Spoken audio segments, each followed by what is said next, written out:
This is the final word. It's the Women's Ashes Daily, the third ODI in Hobart. Jeff Lemon and Bharat Sundaresan doing the show for you today. It's brought to you, as it has been throughout the summer, by Maurice Blackburn, Australia's #1 plaintiff law firm. If you need legal representation, Maurice Blackburn might just be the place for you, particularly if you don't really know your way around the legal system. They're the people who can help. They're helping working people since 1919. Now, today, third ODI, third of three. They'll play 3 T20s after this and a test. Bharat, you are going to tell me about the entire, not quite 100 overs, because we didn't quite get there, but you'll tell me about it in 30 seconds. Australia went fast and they went hard, but they lost wickets. They were 4 for 59, looked in trouble. England for once looked to be on top. And then the Gardner show started, making her first ever international century, helped with Talia, McGrath and Beth Mooney returning to form with half centuries. 308 for 8. England lost early wickets. Megan Schutt back amongst the wickets. Came Garth, as she has throughout the series, bossing the game. Half centuries for Beaumont and Natsiva Brunt, and then the leg spin show started, and then Gardner pulled off one of the greatest catches you'll ever see to cap off what was a pretty exceptional day for her and an exceptional day for Australia. Very good. We'll come back to Ash Gardner's catch in the Hall of Fame, I reckon, because it's going to need a bit of time to go through that. But also turned up today for the first time, wearing green and gold, as you said there, which came about. I mean, so there's a couple of little bits I want to get to before that. One, team balance. We've been banging on a bit in the first couple of games about why they've been leaving out Georgia Wareham. And my word was that corrected today. It felt like the balance was wrong with the 3 quicks, with Darcy Brown as the third quick, but not taking the new ball. Left her out for Wareham, and Wareham comes in and makes 38 not out off 12 balls at the end of the innings. Absolutely smoked them in that way that she can. And we've talked about that, about wanting to see, like, the Australian battings felt a little bit light with Alana King coming in one spot higher in the order. But when you've got Wareham there, that changes things. And then she ends up bowling really well. Also, that sort of tight stump to stump leg spin 2 for 27 she ends up with and slides the ball through. The second thing being the Australian top order, it hasn't been entirely convincing at times through this series. I mean, particularly game 2, obviously, where nobody made runs except for Perry. But Phoebe Litchfield hasn't really made a score. Healy's got a big one, a medium one, and a small one, I guess. Annabelle Sutherland hasn't made runs. Talia McGrath's missed out twice and then came good today. Perry's had that one score and then missed out a couple of times. So you've got Gardner and Mooney are the two who've got sort of 2 decent scores and 1 failure, I suppose, and they're 2 of the 3 who came good today. But there have been points in each of those games where it seemed like, England have a possibility, a chance, and then it's like fighting the Hydra. There's always another head that comes up, no matter how many you chop off. And today at 4 for 59, it's a point of vulnerability. And then it was just interesting how coolly and professionally Gardner put it away, first of all, with Mooney, who's always there when there's trouble, it seems, and then with McGrath after that. As great as this Australian team has been for such a long time, especially in one-day cricket, it's almost like they also fail together to almost allow one of them to really have the kind of day that Ash Gardner ended up having with the bat. Like, the way we've all seen her hit some mighty blows throughout her career. She's played some vital innings, and you could see the relief on her face when she finally got to that 3-figure score, because if you hadn't followed the women's game closely, you would be surprised to hear that this is the first time she's making an international century, because it looked like she looked good enough to have made it at least 5, 6, 7 times already. So it happened to be one of those days where they looked a little. Yeah, the top order didn't look convincing, like you said, hasn't looked very convincing in the series, but they looked to be in a real hurry. Like I said in my summary there, they went hard and fast very quickly. I don't know whether it was them reading the pitch in a certain way, where there was a lot of talk about it being dry, and maybe the spinners would have a bigger role to play moving forward. And it didn't work out. But there were a couple of leg side dismissals, Litchfield and Elise Perry. And then Healy just falling just towards the end of the first power play. But you're right. I mean, from that point on, like they do over and over again, especially against England, They just found a way to not just steady the ship, to go, like the fact that they made their highest score from probably the most vulnerable position they've been in as a batting group in the series kind of tells you about why they are so dominant. And they'll be the first ones to admit that they haven't played their best elite level cricket as a team so far, but still, well, 3-0 and some big inroads already made towards getting their hands on the Ashes. If they win one of the T20s, one of the three T20s, that's it. They've retained the trophy no matter what happens from that point on. So England, with a huge task there, they've got to sweep the T20s in order to keep the test alive, which is a real shame as far as that test match goes. If it isn't live, if it won't have a bearing, that may affect turnout and that is the risk of having it later in the series. So the McGrath the Gardner 100 was interesting in that it wasn't a big whack 'em smash 'em. Like, she came in, played out a few balls, she hit Eccleston for 6 early, but then didn't play a lot of attacking shots for a while and just accumulated, and ends up with 8 fours and 1 6. So that's 38 of the 102 coming in boundaries, which is a pretty low proportion for someone like Gardner, who's, she usually plays short attacking innings. I was looking at some numbers for the piece I was writing, and there's nobody in women's one-day international cricket ever who's played as many innings with as high a strike rate as her. She goes at about 107 across her career, which in 50-over cricket is right up there. So she's that sort of player who tends to make 30 quickly rather than making playing long innings. She was 102 off 102 here.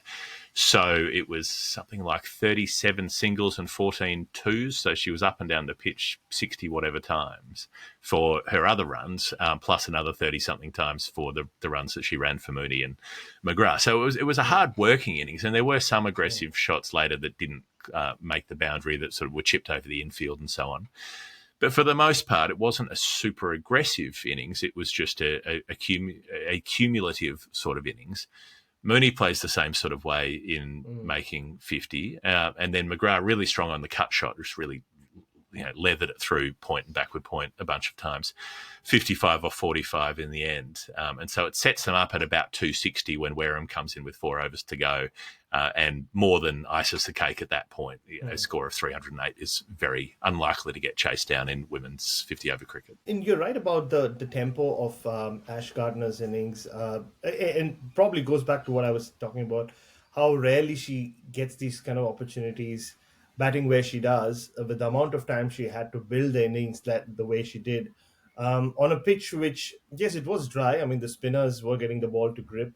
But it wasn't the kind of pitch where you couldn't score runs. I think she paced it nicely. And Beth Mooney is just the kind of partner you need in those circumstances. She always is so busy at her end. So the scoreboard was moving, even though Australia seemed to be in a bit of a hole.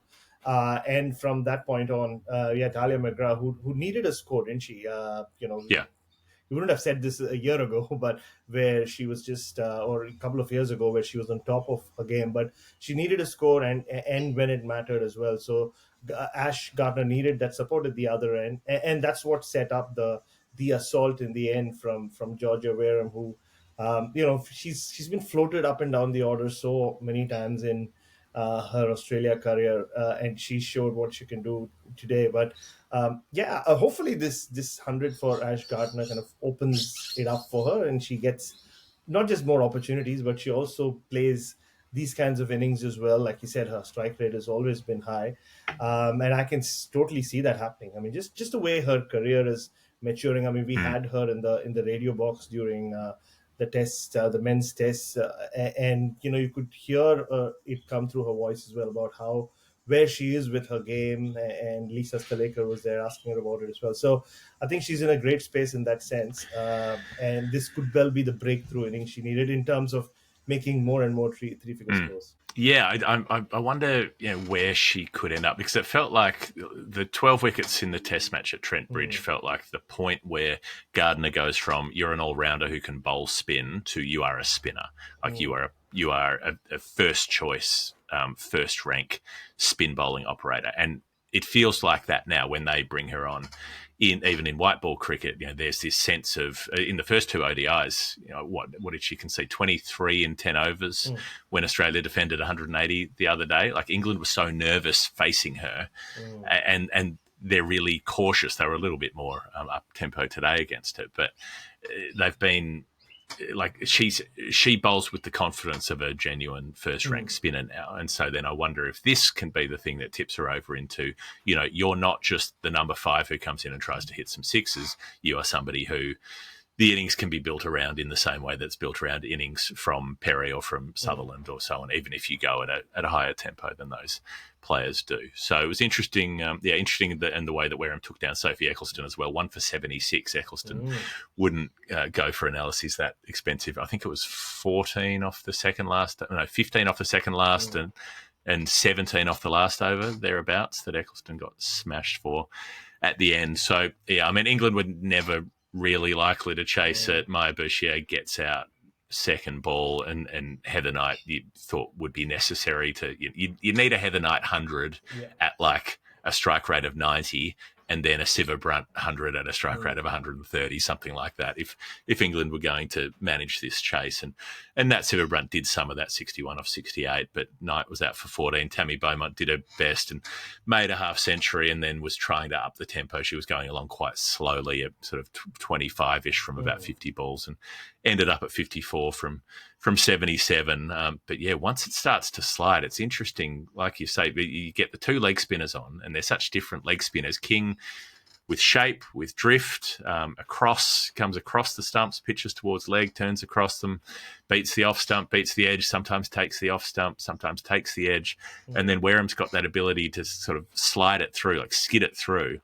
And we saw that today when Wareham went through Beaumont first, who was sort of trying to shovel across the line. And, Beaumont against leg spin has always been a bit of a liability. And then Nat Siva-Brunt gets bowled by Wareham as well. And then King coming in and hoovering up some wickets with catches later in the piece, with Danny White-Hodge and Amy Jones smashing 30s, but weren't able to carry on with it from there. So they end up 86 runs short, but yeah, without the Wareham bit at the end, that's a close game. That ends up being more or less the difference. She proved to be the difference with the ball as well. I mean, Nat Siva-Brunt just seemed to be getting into that phase where she was going to cut loose, and they'd given themselves a bit of a platform. They needed a little more impetus at the start, you're right. I mean, Heather Knight would have, obviously, if she had kicked on, it would have made a huge difference. But even Tammy Beaumont, she was 9 of 25 at one point. They just didn't get going. They needed a strong 10 over. The first 10 over, the power play had to go for at least run a ball, if not more. But and that's what Bouchier is there for. They've picked Bouchier to be that attacking player to clear the infield in the first 10, while Beaumont can compile, which is her game. So when Bouchier's out second ball and Knight's coming in, who's not so much an infield clearer, it doesn't. I wonder if their order needs to be more dynamic in a situation like that for, say, Nat Siva-Brunt to come in if Bouchier's the one out, and for Knight to come in if Beaumont's the one out, that sort of situation. Or even maybe a promotion for Danny White-Hodge or something like that could have been. Who's opened a lot in White. She has. I mean, she's actually opened for a majority of her career, didn't she, before she dropped down? So that could have come in handy. But I think they stuck with what has worked for England in the past. And we saw glimpses, didn't we, of they've been talking about this very positive approach to white ball cricket that they're going to see, which is where I think the Georgia Wareham intervention really helped, where the 31st over, wasn't it, when she went through Nat Siva-Brunt. And it was fascinating watching those two in tandem. And you kind of look at Alana King and Wareham and wonder how they don't play more with each other. Because, yes, they're two leg spinners, but Wareham, like you said, always at the stumps, more in that Adam Zampa mold, Rashid Khan more, whereas Alana King is more traditional, which is why you see a lot of her wickets making the highlights reel more than the Georgia Wareham wickets, just generally. So, and that was the wicket, right? Once they lost Siva-Brunt, not that England would have gone on to win, but you never know with Siva-Brunt. So that kind of broke open the game, and from that point on, there's some really good catching before the Ash Gardner catch. Phoebe Litchfield's would have been the catch of the day, if not for what Gardner did. Kim Garth's catch could well have been in that contention as well, if not for what Gardner did. But But once they lost Silverbrunt, England kind of lost away, and eventually, what a huge loss as well, 86 runs in a ODI. And Alice Capsey, who's been having a miserable series, second ball duck, again LBW, again refers it, again it's absolutely stone. She's had a bad run with those ones in this series, though she bowled well in game 2. Right, Hall of Fame in a second. A quick reminder before that if you want to get your retirement savings sorted out and you live in Australia, CBUS Super, they're the ones to go to, cbussuper.com.au, 8.87% average return on the default account across the last 41 years as it is now. Past performance, not a reliable indicator of future performance. Hall of Fame in a sec. It is the final word. It's the Women's Ashes Daily. Let's start with, so Alana King cleaning up a couple more at the end, got the stumping of Charlie Dean and gets the catch on the rope to take her for 5 first. So took 4 in the previous match, 5 here. Loving life as an Australian cricketer at the moment. But the catch in the deep, now my word. Now we see a lot of these relay catches, right? We see a lot of players throwing the ball back into themselves, and it's not unsurprising when you see it. It's still impressive, but you tend to like the ones that look easier when they've got the clear run at it, like the Glenn Maxwell one in the Big Bash the other day, where he said, I've practiced that so many times that if I didn't catch it, like he said, I had such a good sight of that ball and a clear run at that ball that if I didn't catch it, then I was never going to pull one of those off. So yes, it's one-handed, and yes, he's in midair, but he's got this path to the ball. Gardner's got the ball going over her head. She reaches up for it on the rope, reaching back, and then is trying to go two-handed, but in the end has to go one-handed, snatch it out of the air, and she's about to fall back over the rope and pings it up and then manages to sort of jump backwards so that her feet slip out from under her and she ends up in a kind of push-up position outside the boundary. And then from that point has to launch off the ground sort of almost prone, like doing a breakdancing move kind of thing, and get into the field of play. But she also has to get her foot off the ground. So she's like yanked that trailing foot up just a split second before her hand makes contact with the ball, at which point she's already travelling forward and manages to hang on to it a second time and land fully inside the field of play. Bloody hell. Like, the degree of difficulty on that one was extraordinary. And, yeah, to come late in a game and help them seal a game after she's made 100, it was something to watch. I mean, there was so much involved with that catch. She said it was instinctive, but I think when she looks back at it, she herself will realize it was the athleticism to hang on to that catch. She did, because it wasn't one of those cases where she had anyone close to her that she could just throw it back in, which we see so often in white ball cricket these days. But so she at that point realizes only her who can hang on to that catch or pull it off. So it's the athleticism and then the awareness, the presence of mind to keep it in play while not landing too far from the rope so that she gives herself a chance to come back in, and then to kind of time her leap once again to not only catch it but also time it in a way where her feet are now in play on the right side of the rope for her to be able to complete that catch. And even the second take is really, really good. I mean, it's close to the ground and she pulls it off. So, and for me, the Hall of Fame is when Mel Jones asked her about it on TV. She said her thing was, and she was so not just modest about it, but almost self-critical. She said, I don't know why I was standing a few yards from the rope for Sophie Eccleston, who hits a big ball towards cow corner. And then the other thing was like she finished it off by saying, next time maybe I should judge it better. And I'm like, wait, no, hang on. You just took one of the greatest catches of all time. Look, sound happier. You don't have to judge anything better than what you did. You just did something which very few cricketers can. The drive for perfection, Bharat. It will never end. Probably she was still mad about the non-catch earlier in the day when it was Tammy Beaumont, wasn't it, who flicked Alana King into the leg side, and Beth Mooney's coming back from inside the circle and Gardner's coming up, and they both at exactly the same moment stopped dead and looked at each other and then let it fall in between them because obviously no one had called. It was quite entertaining just how pissed off everybody was. Like, everyone was mad at maybe someone else, maybe themselves.